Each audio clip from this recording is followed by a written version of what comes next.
Y le agradezco tomar la llamada de su espacio en Enfoque al licenciado Julio Amillán Bojalil.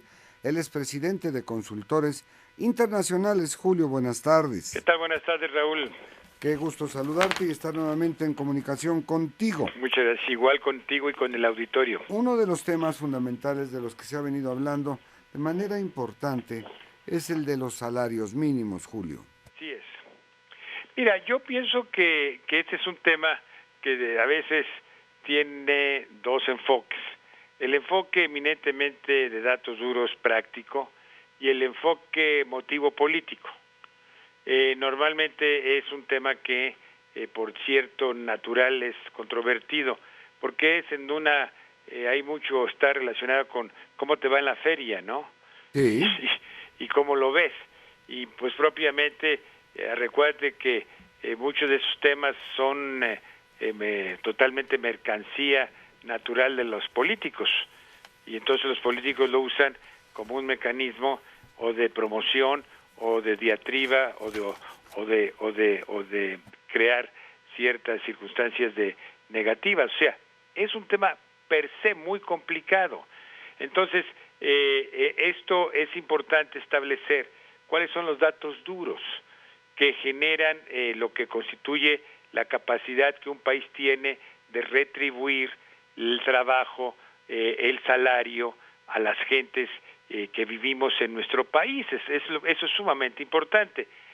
Por principio, no tiene la menor duda que la retribución en cuanto a ingreso en el país es corta, es deficiente. Si no fuera esto, nadie en su justo juicio haría la ósmosis de tipo económica hacia Estados Unidos y se fueran a conseguir salarios que allá ganan en una hora lo que aquí ganan en un día, o quizá 2 días. Sí. Entonces, en realidad, empecemos con el concepto claro que la gente sabe que los salarios que se pagan en el país están en relación con nuestros socios, están realmente muy demeritados. Pero básicamente este no es el tema nada más central, porque podría decirse, bueno, es lo que genera la capacidad de trabajo, sino que es la capacidad que tiene la gente de recibir ingreso y de comprar y de sobrevivir. Entonces, los datos duros pues son muy objetivos. En un país que tiene una inestabilidad económica, macroeconómica, que hay inflación y deterioro muy alto, pues la verdad es que el poder adquisitivo se pierde.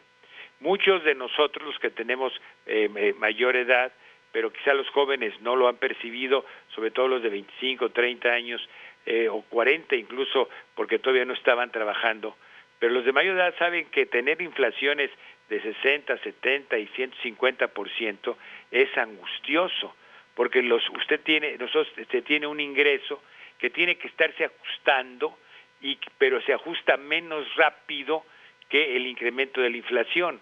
Entonces es un círculo vicioso enorme. Entonces hay un hecho claro: si hay estabilidad macroeconómica, la capacidad de mantener lo que constituye la capacidad de compra es una realidad. Solo se consigue cuando hay estabilidad macroeconómica.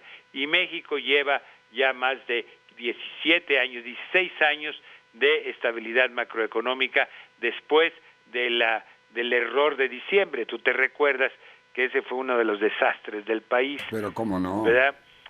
Pero ya aprendió la lección el país, y en ese periodo, que incluso le costó la chamba al secretario de Hacienda y que hubo toda una serie de ajustes, se hizo muy mal, pero aprendió y entonces dijo no, la estabilidad. Tan es así que en ese sexenio de Zedillo cierra con un incremento del Producto Interno Bruto del 7%.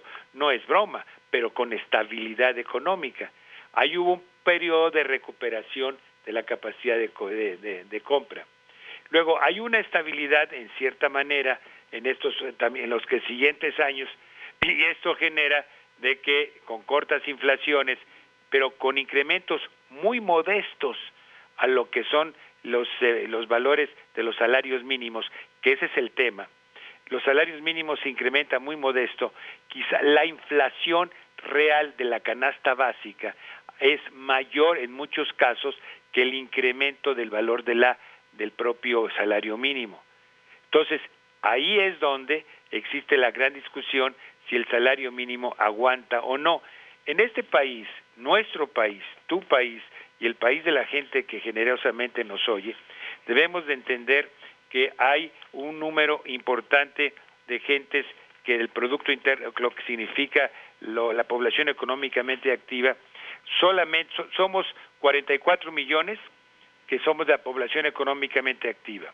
De estos, 5.800.000 son los que ganan una vez el salario mínimo, 5.800.000.